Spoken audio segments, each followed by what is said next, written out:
মাধ্যমিক পরীক্ষার্থীদের মধ্যে অনেকে দেখলাম সিগারেট খাচ্ছে। পরীক্ষা হলে ঢোকার কিছুক্ষণ আগে কারো পকেটে বিড়ির মঠা, কারো পকেটে গুটখা, আর কারো কারো পকেটে আছে সিগারেট। কেউ আবার লম্বা টানে সিগারেট টানে, সেই তার পরীক্ষা হলটার দিকে তাকিয়ে দেখছে। কি মনে হয় এই সব ছেলেবেলাগুলো কি ভবিষ্যতে বড় ধরনের কোনো চাকরি পাবে?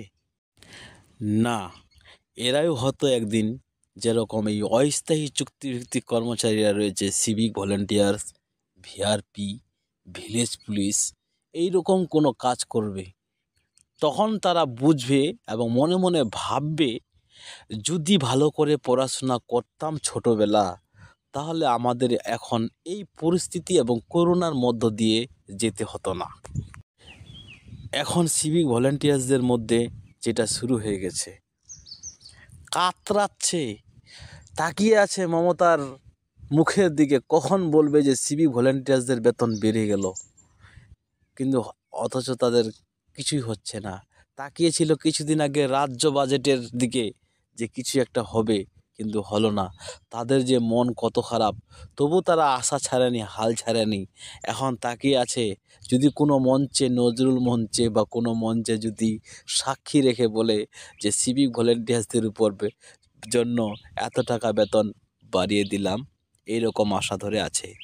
অতএব নতুন প্রজন্মের ছেলেগুলোকে বলবো, যারা এখন আপনারা পরীক্ষা দিচ্ছেন, উচ্চ মাধ্যমিক বলো বা মাধ্যমিক বলো, একটু যত্ন সহকারে পড়াশোনা করো। বা যারা পড়াশোনার জন্য প্রস্তুতি নিচ্ছ, বোর্ড পরীক্ষা দেওয়ার জন্য, উচ্চ মাধ্যমিক বা মাধ্যমিক একটু ভালো করে দাও, খুব সুন্দর রেজাল্ট করে তোলো। ভালো রেজাল্ট করতে পারলে আপনাদের ভালো চাকরি হবে, আপনাদের ভালো ভবিষ্যৎ হবে। এই তখন এইরকম দুঃখে ভরা জীবন নিয়ে কাটাতে হবে না, যেরকম বর্তমানে সিভিক ভলান্টিয়ার্স থেকে শুরু করে ভিলেজ পুলিশ থেকে শুরু করে ভিআরপি কর্মীরা কষ্ট পায়। আপনারাও কি চান এইরকম হতে? যদি না চান, অবশ্যই আপনারা মনোযোগ সহকারে পড়াশোনা করবেন। একদিকে বাজারের মূল্যের চাহিদা, অপরদিকে নিজের সন্তান, আবার রয়েছে বাবা মায়ের খরচ। এই সকল মধ্য দিয়ে আবার মাত্র 10,000 টাকা বেতনের চাকরি তাদের সংসার দিয়ে কতটা কষ্টের মধ্য দিয়ে যায়, এটা একমাত্র সেই সকল বন্ধুরাই বুঝে, সিভিক ভলেন্টিয়ার্স, ভিআরপি এবং অন্যান্য কর্মচারীরা। তো নমস্কার সুপ্রিয় দর্শক, আপনারা দেখছেন আপনাদের প্রিয় চ্যানেল নীলকণ্ঠ 2, সঙ্গে রয়েছি আমি বিনয়। আপনার বেদনার জন্য, আপনাদের দুঃখের জন্য আমাকেও দুঃখ লেগেছে। আপনাদের কিছু হলো না, সে কারণে আমিও কয়েকদিন স্টপ রেখেছিলাম ভিডিও বানাতে। আজকে আবার আলোচনায় বসলাম।